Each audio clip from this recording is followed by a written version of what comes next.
जय जगन्नाथ पिलामाने आपण मानक आम बीएससी चैनल को स्वागत जनाउछि। आज आम साहाड़ा वृक्षर सारांश को आम आलोचना करिबा। आपण माने तो वीडियो देखुछंती किंतु लाइक करूनांती, सब्सक्राइब करूनांती। प्लीज आपण माने सब्सक्राइब और लाइक करिवे। एबे आसीबा साहाड़ा वृक्षर सारांश को। गोलक वृक्ष कर तार रथ चक, महाकल्प वृक्ष से हरई महापातक। गोलक वृक्ष अर्थात साहाड़ा वृक्षर अन्य नाम होउछि गोलक वृक्ष। करता होउछन्ति सूर्यदेव। गोलक वृक्षर काष्ठरे करता अर्थात सूर्यदेवंकर रथर चक निर्मित हुए। महाकल्प वृक्ष से हरई महापातक।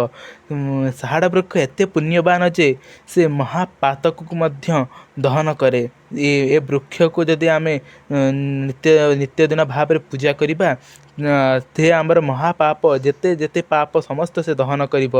पूर्वे सृजित ताहा कले प्रजापति, दोषी कन्या होइले ताकु विवाह करिब जुकति। पूर्वे अर्थात पूर्वरु सृजित अर्थात सृष्टि, पूर्वरु सृष्टि कले प्रजापति ब्रह्मदेव ताकु पूर्वरु सृष्टि कले। जदि किंबा जदि कौनसी दोषी कन्या ताकु विवाह करिब तेबे से दोषमुक्त होइजिब।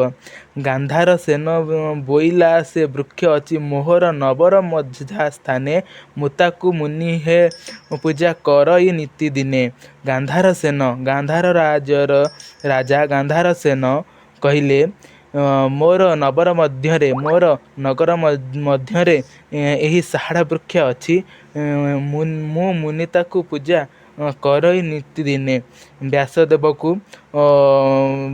को गांधार सेन कहउछन्ति, हे मुनि मोर नगर मध्यरे ए साहाड़ा वृक्ष अछि, मु ताकु नित्यदिन भाव रे मु पूजा करुछि। व्यास प्रतिबाचतु भाग्यवंत राजा, किस फल अछि तु साहाड़ा वृक्ष करु पूजा।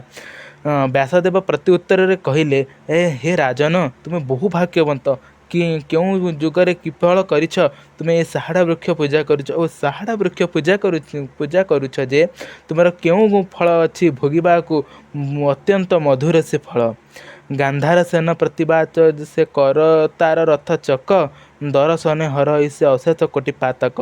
गांधार सेन अर्थात गांधार राजा प्रत्युत्तर देउछन्ति मुनि को कि ए काष्ठरे प्रभु सूर्यदेवंकर रथ चक निर्मित हुए। ए वृक्ष को यदि आम दर्शन करबा कि काष्ठ को यदि आम दर्शन करबा तेबे आमर अशेष कोटि कोटि पातक दहन होइजिब। व्यास बोइले राजा नुह इति यमंत, आंभर तहु सुनह सहस्रा संगत। व्यासदेव बोइले राजा नुहई यमंत, आंभर तहु सुनह सहस्रा संगत। व्यासदेव कहिले कि राजा एतिक नुहे, आम ठारू मध्य शुण आठारू अधिक अधिक सहस्र अर्थात सहस्र पुण्य आ माध्यम रे आमे जानिबा।